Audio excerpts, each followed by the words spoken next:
What's good, YouTube, and welcome back to the channel. Christian here again with another video, and today we're talking about DLC 3, specifically the characters, because we know more than likely that this is going to be yet another character pack with not much more added beyond that. So in my opinion, Bandai needs to knock these characters out the park, okay? There's absolutely no excuse to release lackluster characters when that's all you're focusing on for DLC, and the last character pack that we got was absolutely pathetic. Daima DLC 2 had a bunch of lackluster characters, so I'm going to be talking about how we can prevent that going forward, okay? Now I got Piccolo on the screen because this is technically a DLC character, and in my opinion, one of the better designed ones, okay? It took a while to get here, but in the current state of the game, Piccolo is a monster, not just stat wise, but also in his unique feel and design philosophy, okay? So what makes Piccolo a successfully designed character in my opinion, and how could they implement some of these things for the new characters?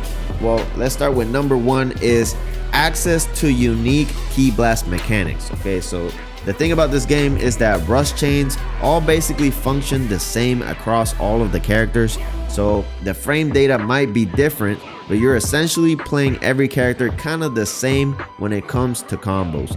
So if you want to make a character feel unique, an easy way to do that is just to give them unique feeling key blasts. Piccolo here, for example, he has that multi-ball key blast that basically changes in spread and speed depending on how you release them. And because he lacks flying kicks, the game kind of incentivizes you to use them in neutral in unique ways to open people up with traps and other mix-ups.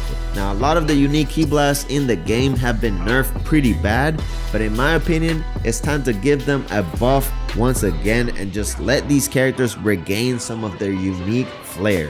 So Goma, for example, is a character that I'm pretty excited about because he's a magician. So I really hope we get the small version of the character, and because he is a mage type character, I want his key blast to be really unique, okay?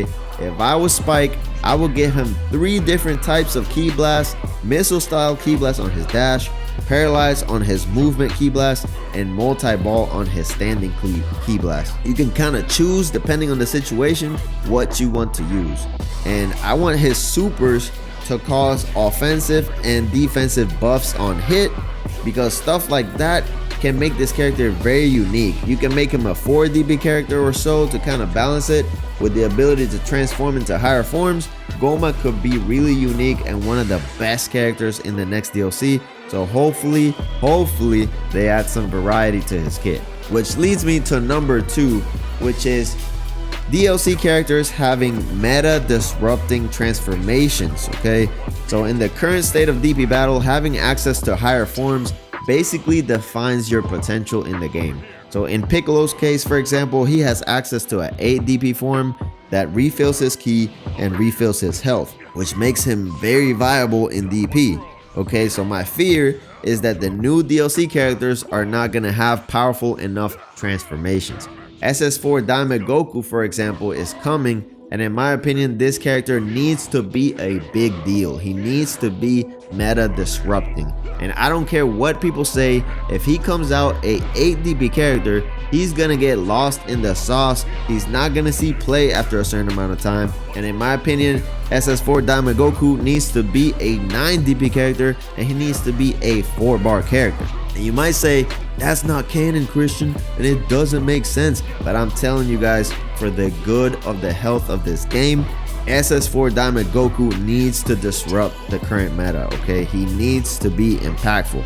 Now, SS4 Mini Goku can be an 8 DP character, and we can make it kind of like an Ultimate Gohan situation where you have to go through the transformations to get to the 9 DP version. This would give people another alternative besides Beast Gohan and Superhero Gohan for DP battle, and in my opinion, this is like killing 2 birds with 1 stone.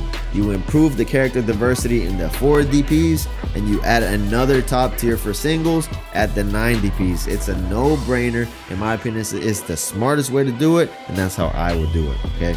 And number 3, and probably an unexpected choice, is patch support. Okay, this is something that I never understood about the DLC characters for this game. So Piccolo, for example, had a pretty broken mechanic at release that allowed him to refill health by transforming back and forth into a giant and back. And even then, he didn't exactly break the meta back then. Okay, he wasn't really the most played character in that DLC.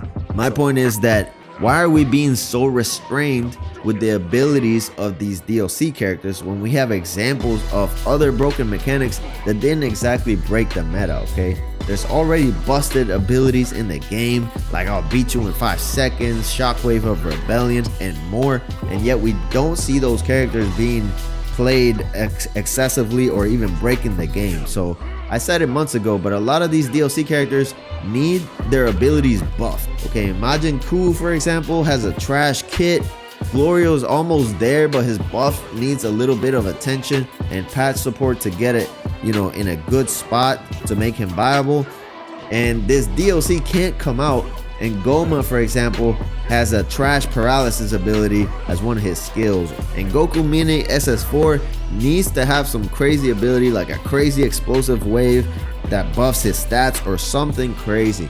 The character abilities historically in this game have been extremely trash except for certain exceptions, so I would rather see them give us some OP stock moves in the next DLC rather than some generic trash ones that generally go unused.